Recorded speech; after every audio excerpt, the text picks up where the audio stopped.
Pobres de espírito de hoje, do Evangelho, o capítulo Bem-aventurados os pobres de espírito.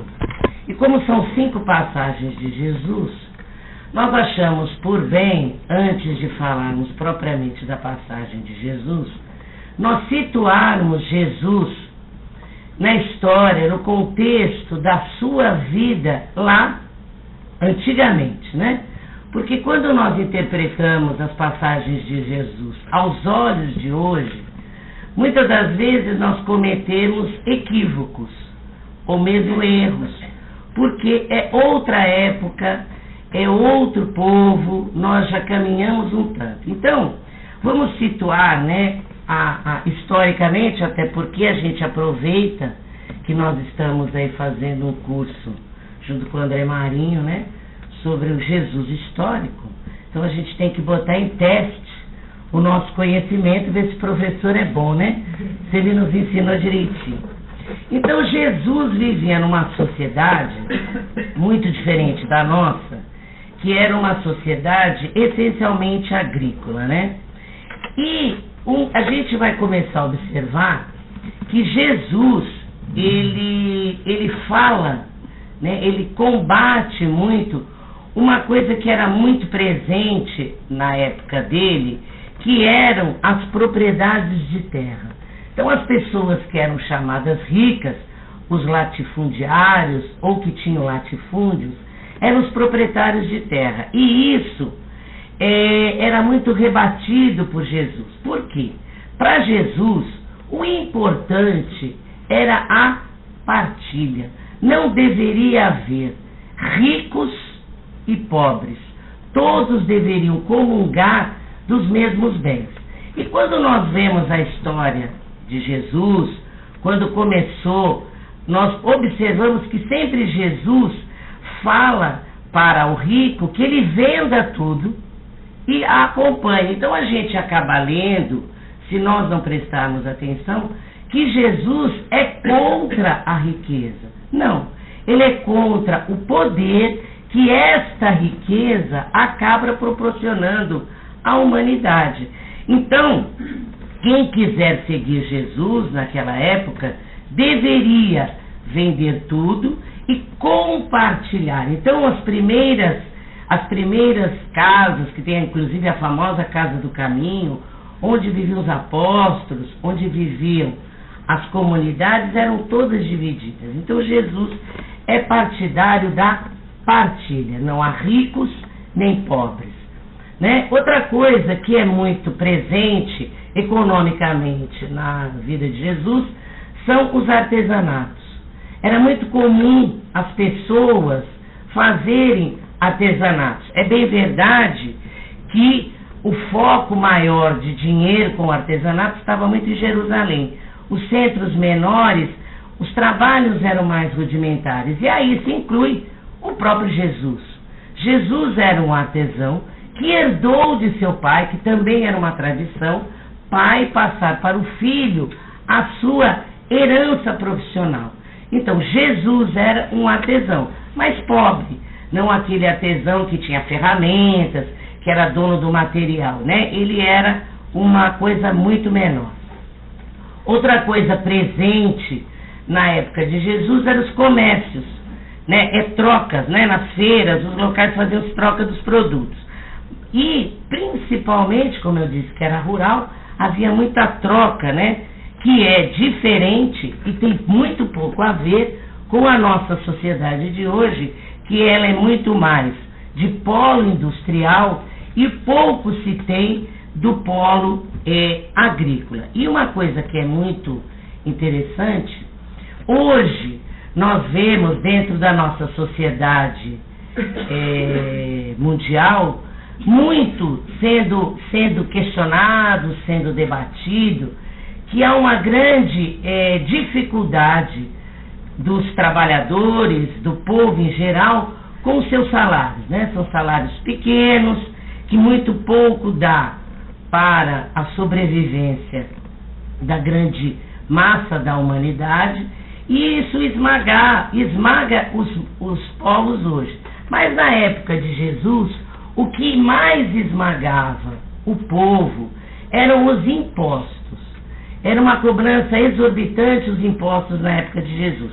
A gente tem o imposto romano e o imposto religioso. Então começa, o imposto romano são 3, e o imposto judaico, né, religioso, eram outros 3.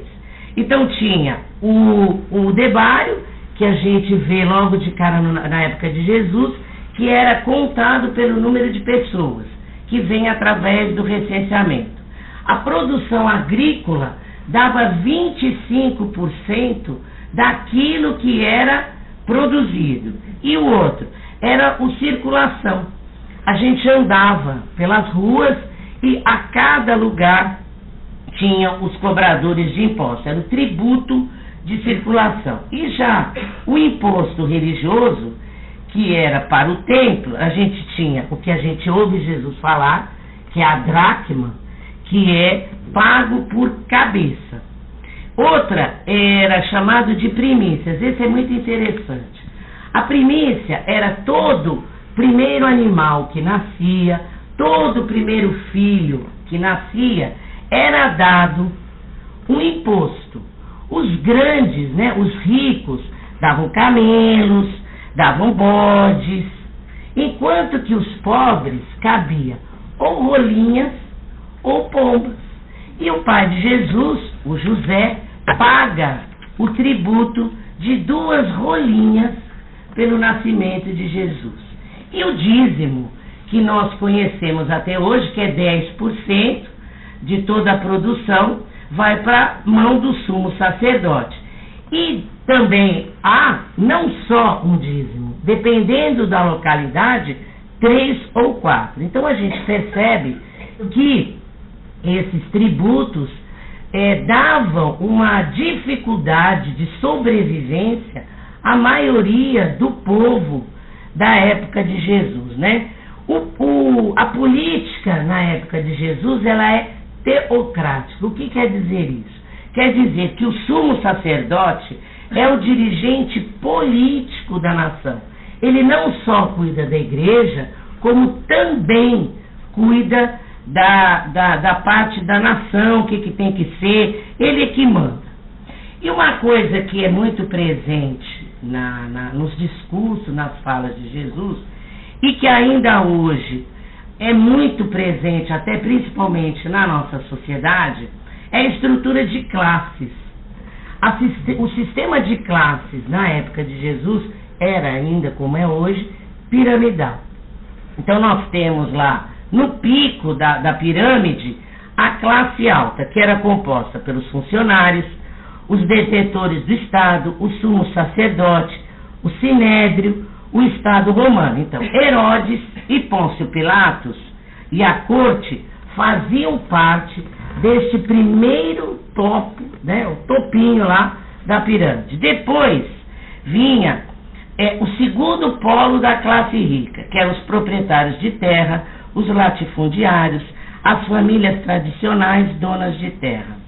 E depois tinha os comerciantes, os grandes comerciantes, que faziam importação e exportação, né?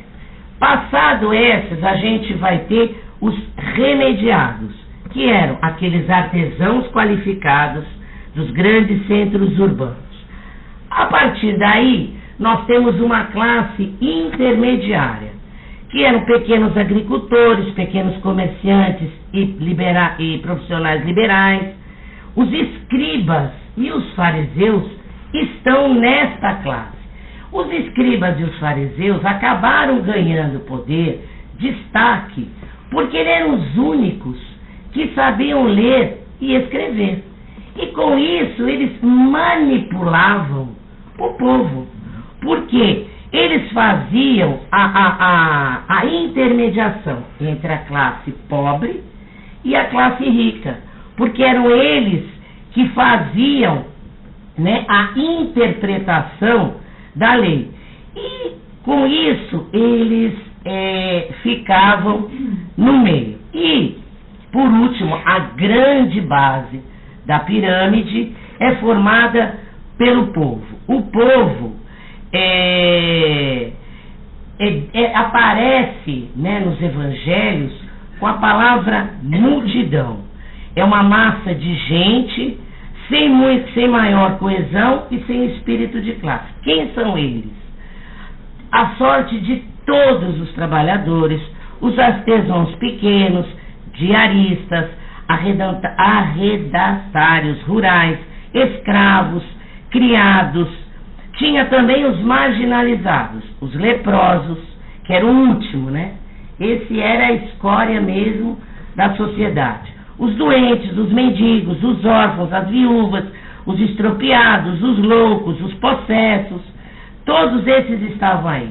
Aqueles que não tinham sangue judeu também tinham problema, podiam até ter grana, mas não estavam aí, porque não pertenciam à classe, né, social vigente. Quem está aí?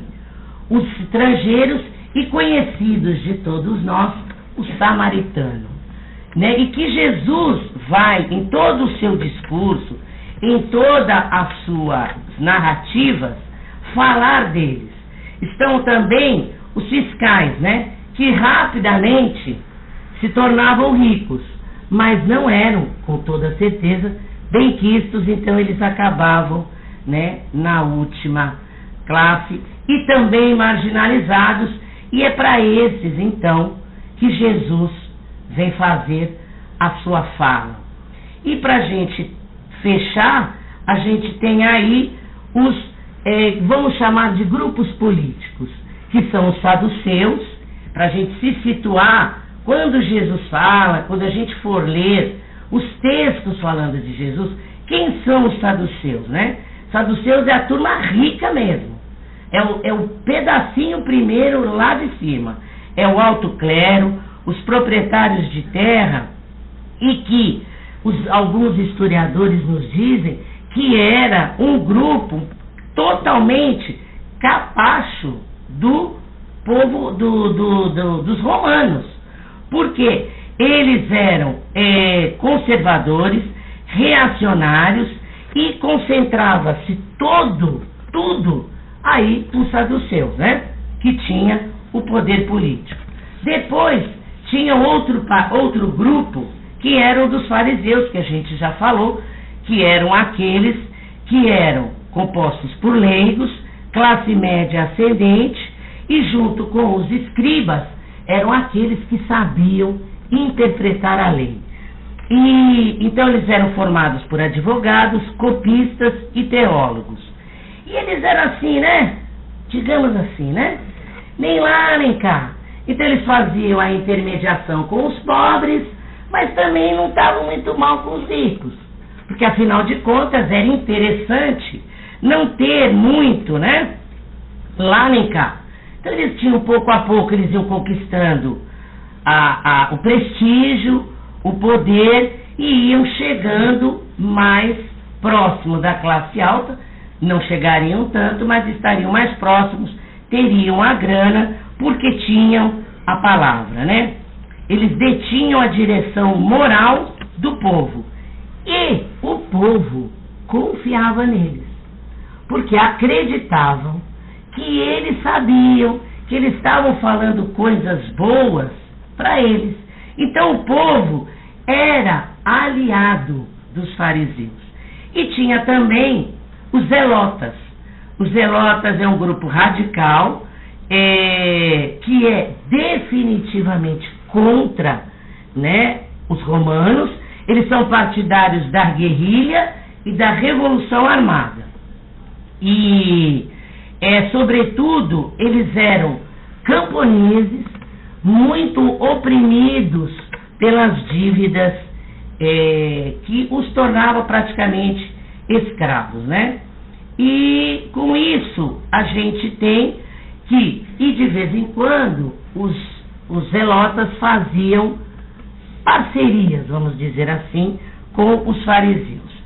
Então, quando Jesus vem aí para fazer a sua entrada, digamos assim, ele primeiro é anunciado o João Batista já conta que ele está para vir.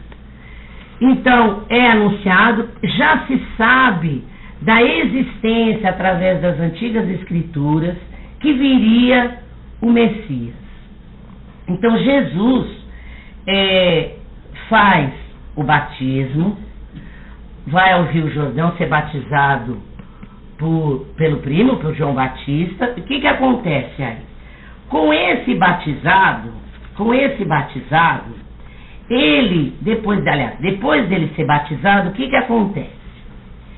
Jesus se retira do meio e vai passar, porque a gente conhece aí nas leituras, pela tentação. E que a gente, dependendo da nossa leitura, a gente dá uma interpretação. Mas se nós formos interpretar o contexto, nós vamos perceber que as 3 investidas contra Jesus são todas em relação a poder. Então a gente pode interpretar como se Jesus tivesse sido tentado por ele mesmo. Ele se desafiando. Será mesmo que eu dou conta de tudo que vai acontecer comigo? Porque ele sabia o que ia acontecer. Ele vinha com esse propósito. Ele queria, aliviar, tirar aqueles oprimidos daquela situação em que eles estavam. Então ele vem com esse propósito. Mas ele corria o risco, se ele não se alicerçasse, de cair. Então ele passa, quando vocês puderem, releiam esta passagem, né, que está em Mateus capítulo 4. Então o que ele faz? Ele vence a chamada tentação e a partir daí ele convoca os apóstolos, chama um a um e vão juntos conversando e chegam no monte. O Lucas diz para nós que primeiro ele estava no morro e depois desceu, e Mateus nos diz que eles estão em cima do topo, né, da montanha. O que Jesus fazia? Curava os doentes, tirava os demônios. Então ele está fazendo isso quando ele vem e diz assim, né, para a gente se situar. Bem-aventurado, vendo aquela multidão de povo, subiu ao monte, e quando se sentou, dele se aproximaram os discípulos, e abrindo a boca ensinava dizendo. Preste atenção na fala de Jesus, tá? Vamos pensar qual é o propósito de Jesus quando ele vem. Ele diz assim: felizes os que têm espírito de pobre, porque deles é o reino de Deus. Felizes os que choram, porque serão consolados. Felizes os mansos, porque possuirão a terra. Felizes os famintos e sedentos de justiça, porque serão saciados. Felizes os que se compadecem, porque alcançarão a misericórdia. Felizes os limpos de coração, porque verão a Deus. Felizes os pacíficos, porque serão chamados filhos de Deus. Felizes os perseguidos por causa da justiça. De novo ele vem, porque deles é o reino de Deus.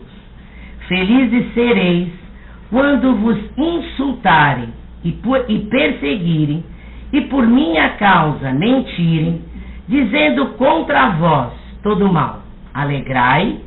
Alegrai-vos e exultai, porque grande será a recompensa. Foi assim que perseguiram os profetas antes de vós. Então a gente vai perceber que Jesus, na realidade, em momento algum, ele vem pregando uma nova religião. Ele é judeu e é em cima da religião judaica que ele trabalha. Então o que ele faz? Ele critica os doutores, os sacerdotes, os fariseus, mas ele defende a verdadeira vontade de Deus. Então o que acontece? Qual era essa vontade de Deus, né? Era a herança que vinha de Abraão. Então, em momento algum, Jesus quer para si fundar uma religião, ele quer culto, quer doutrina, nada disso. Jesus, que tanto prega o Pai, acaba sendo ele mesmo, né, que vai ser o reverenciado, o cultuado. Então, o que acontece? O medo, então, daqueles poderosos é que este reino que ele anuncia fosse um reino de poder. E eles não queriam perder aquele poder. E aquele homem que vai contestar, que vai estar anunciando a queda do reino de César, eles não vão querer. Ele começa a incomodar. Jesus não teria sido executado porque ele falou em amar os inimigos, porque ele mandou ajudar as viúvas.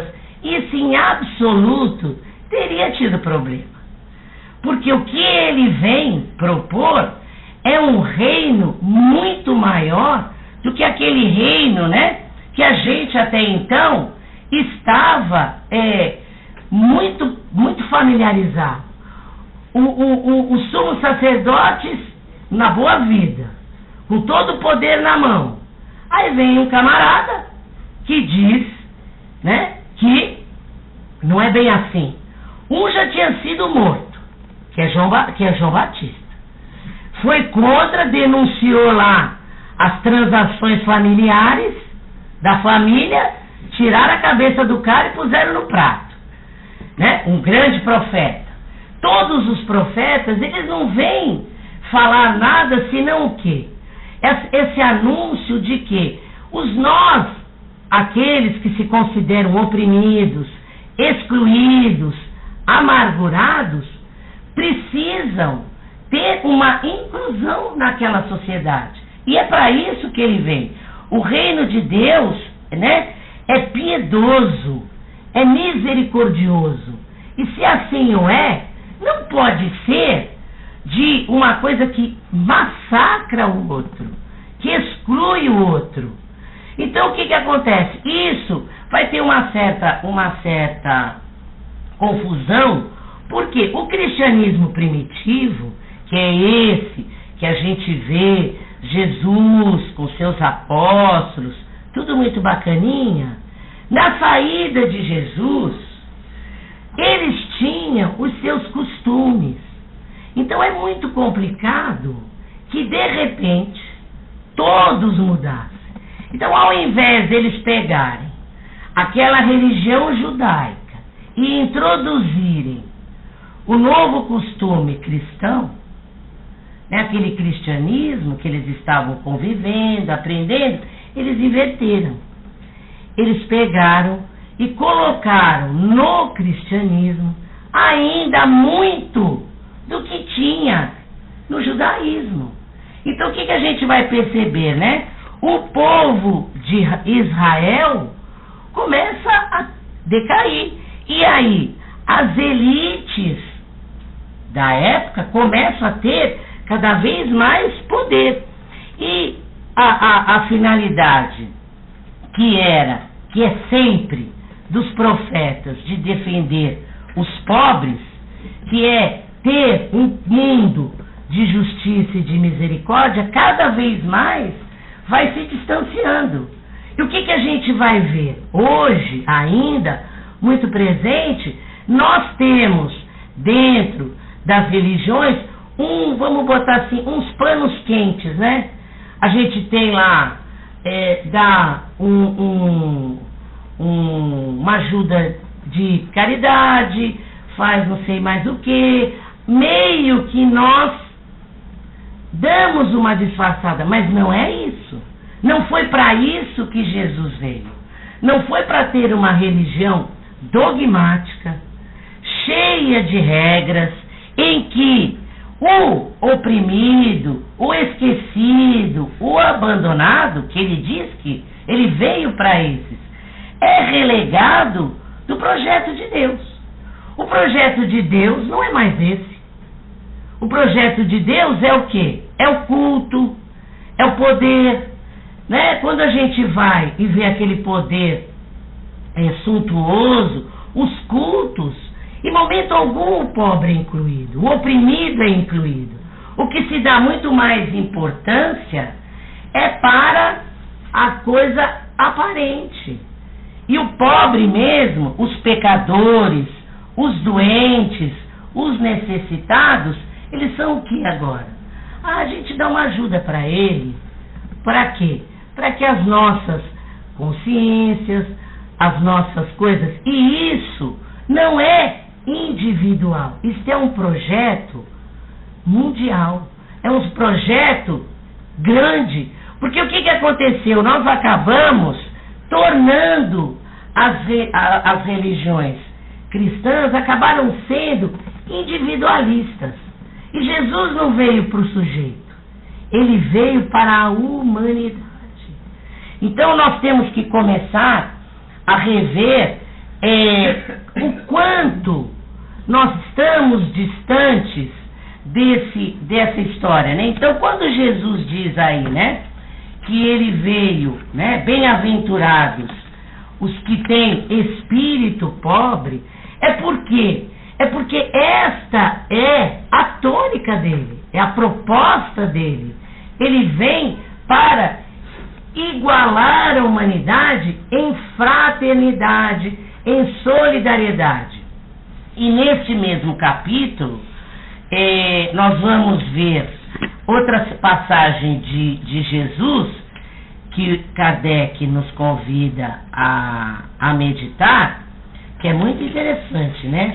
Que é quando Jesus é chamado e perguntaram a ele: quem é o maior no reino dos céus? Porque o pessoal ainda está interessado, né? Quer saber que lugarzinho eu posso ocupar, né? E ele diz lá, chamando para si, colocou no meio deles e disse: digo-vos em verdade, que se não vos converterdes e tornardes quais crianças, não entrareis nos reinos dos céus. Aquele, portanto, que se humilhar e se tornar pequeno, como esta criança, será o maior no reino dos céus. E aquele que recebe meu nome a uma criança, tal como acabo de dizer, é a mim mesmo que recebe. Porque a criança é a representação de quem? Da fragilidade, né? Da doçura, daquela coisa totalmente ausente do poder. Ele não diz que é para nós sermos pobres, que só é pobre no sentido de não ter dinheiro. Não, não é nesse sentido. É no sentido de nós todos sermos misericordiosos, piedosos e abarcarmos estes que são os menores. Porque a criança representa isso. E ele vai mais adiante, nesse mesmo capítulo, e diz que o maior é aquele que serve, é aquele que tem a humildade de servir. Então ele bate de novo na tecla que é necessário se isentar de qualquer sentimento que tenha ego, orgulho, vaidade, prepotência, arrogância. Então, quando Jesus lava, né, os pés dos apóstolos, é um ato de humildade. Ele mostra para nós que é este o sentimento que a gente deve ter para com todos, em humanidade. Não é individual. Então, eu me torno eu e aí o outro não. É uma coisa maior. Então, a proposta de Jesus é para todos.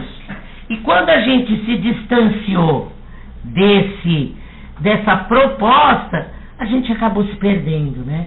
Os cristãos acabaram se perdendo. Os pobres desaparecem no horizonte cristão e, como eles dizem, né? A não ser das esmolas na igreja depois dos cultos, que eles estão lá pedindo dinheiro, ou em tantos outros lugares, e que a gente acaba, muitas das vezes, por aliviar a nossa culpa, aliviar a nossa consciência, a gente acaba fazendo isso. Mas é a promoção dos excluídos, a promoção dos pobres, dos estropiados, das viúvas, porque hoje dependendo da viúva, ela tem um INPS bom, né? O marido deixa uma grana boa, ela consegue sobreviver. Na época de Jesus não tinha INPS, não tinha poupança, não tinha nada disso. Então, as viúvas era muito complicado, porque acabavam ficando com seus filhos sem nenhuma cobertura. Tanto que Jesus chama atenção no óbolo da viúva. Então, cabe a nós pensarmos nisso, né? E Jesus, tudo, como a época de Jesus era um país, né? Um lugar teocrático, qualquer subversão à religião era uma subversão política.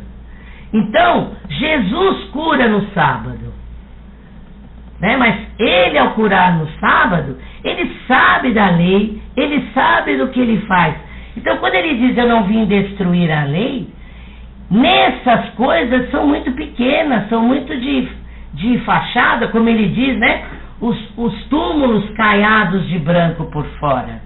Então, ele vem para mexer, ele diz mesmo, eu não vim trazer a paz, eu vim trazer a espada. E que as pessoas às vezes acreditam que ele veio para brigar, né? Mas ele veio para brigar no sentido muito maior, né? No sentido de que nós, que nos dizemos seguidores de Jesus, que nos dizemos, né, sendo seus representantes, temos que lembrar que Jesus o tempo todo, para nossa meditação, ele chama o Deus de Pai.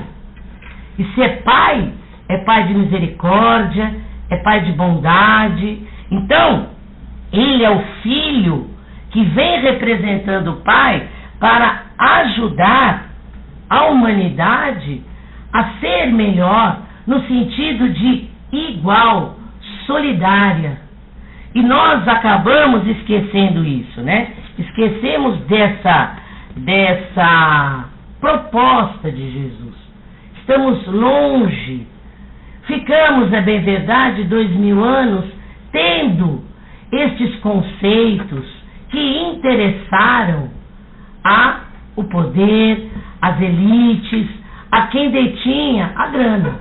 Agora é hora de nós começarmos a fazer, vamos chamar assim, uma revolução. Começar a voltar aos primórdios de Jesus. Porque Deus tem um projeto que é o objeto da promessa feita por Abraão, que é salvar a humanidade dessa dominação que é a fonte dos pecados. Se não existisse poder, dominação, essa diferença exacerbada de classes, com certeza não haveria uma série de coisas, de violências, de propostas, de dores que a gente vê hoje presente na humanidade. Então o projeto do Pai é realizar nesse mundo uma humanidade de justiça e de solidariedade, uma humanidade de amor. E quando a Aurinha dizia, né, o amor incondicional, não é esse só, que muitas das vezes a gente até já tem, pelo próximo, bem próximo, mas para Jesus, né, quem é o próximo? Não é o pai, não é a mãe, não é o irmão. É aquele caído que estava na estrada e que o samaritano pega e ajuda. Nós não podemos nos esquecer disso. Que o próximo de Jesus não é só o nosso próximo em amor, mas é o próximo em humanidade. Então, que a gente pense, leiam este capítulo com esta nova informação, tá?